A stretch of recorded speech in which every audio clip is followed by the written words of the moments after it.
স্বামী আদেশ করলেই কি শ্বশুর শাশুড়ির সেবা করতেই হবে? সেবা করতে গিয়ে অনেক সময় আমি অসুস্থ হয়ে যাই, এক্ষেত্রে ইসলাম কি বলে?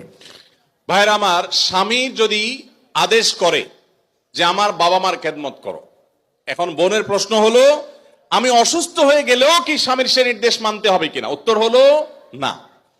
যদি এই পর্যায়ের হয় যে আপনি শ্বশুর শাশুড়ির সেবা করতে গিয়ে আপনি সুস্থ না থাকেন, এই পর্যায়ের আপনার সেবার প্রশ্ন আসে, তো আপনি নিজেকে অসুস্থ করে ফেলে তারপরে শ্বশুর শাশুড়ির খেদমত করতে হবে, এত কঠিন নির্দেশ ইসলাম আপনাকে দেয় নাই।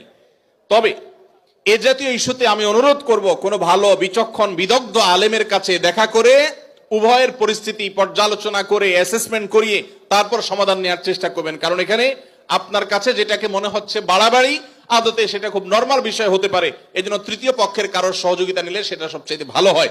এই প্রশ্নোত্তরের সংক্ষিপ্ত সেশনে আমরা অল্প কথা উত্তর দিয়ে গেলে আপনার ভুল বোঝার সম্ভাবনা আছে। সেজন্য কোনো দক্ষ আলেমের কাছে, বিচক্ষণ ইমাম সাহেবের কাছে গিয়ে দুজন মিলে তারপরে পুরো অবস্থা জানাবেন।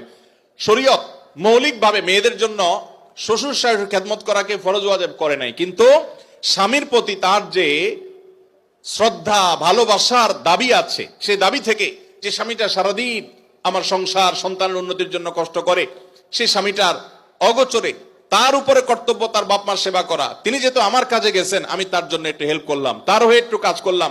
তাছাড়া মা বাবার মতো বয়সী মানুষ, তারা যখন আশেপাশে তাদের সেবা করার মানসিকতা থাকা দরকার। কিন্তু সেই সাথে এটাও ঠিক যে আমাদের সমাজে অনেক শ্বশুর শাশুড়ি আছে আস্ত জোয়ান তাগড়া সুস্থ সবল, এরপরও সে আশা করে বসে থাকে বৌমা সব করে দিবে। এটা খুব বাজে একটা অভ্যাস। অনেক শ্বশুর শাশুড়ি আছে, তারা মনে করে বৌমা ঘরে আসছে মানে হলো কাজের মেয়ে ঘরে আসছে, অতএব আমাদের এটা বাই ডিফল্ট পাওনা হয়ে গেছে। এটা খুবই বাজে একটা উদাহরণ। শ্বশুর শাশুড়িদেরও আল্লাহর কাছে বিচার আছে, তারা জুলুম করলে, সীমা লঙ্ঘন করলে তাদেরও দায় আল্লাহ তাআলার কাছে থাকবে। নিজের মেয়েটা তাকে দিয়ে কোনো কাজ করায় না, আরেক ঘরের মেয়ে আসছে তাকে দিয়ে সারাদিন গাদা খাটনি করা, এটা জুলুম। অতএব জুলুমও করা যাবে না, আবার বোনরা শ্বশুর শাশুড়িদেরকে ইগনোরও করবেন না। আল্লাহ তাআলা আমাদেরকে আল্লাহর নির্দেশকে যথাযোগ্যভাবে মানার তৌফিক দান করুন।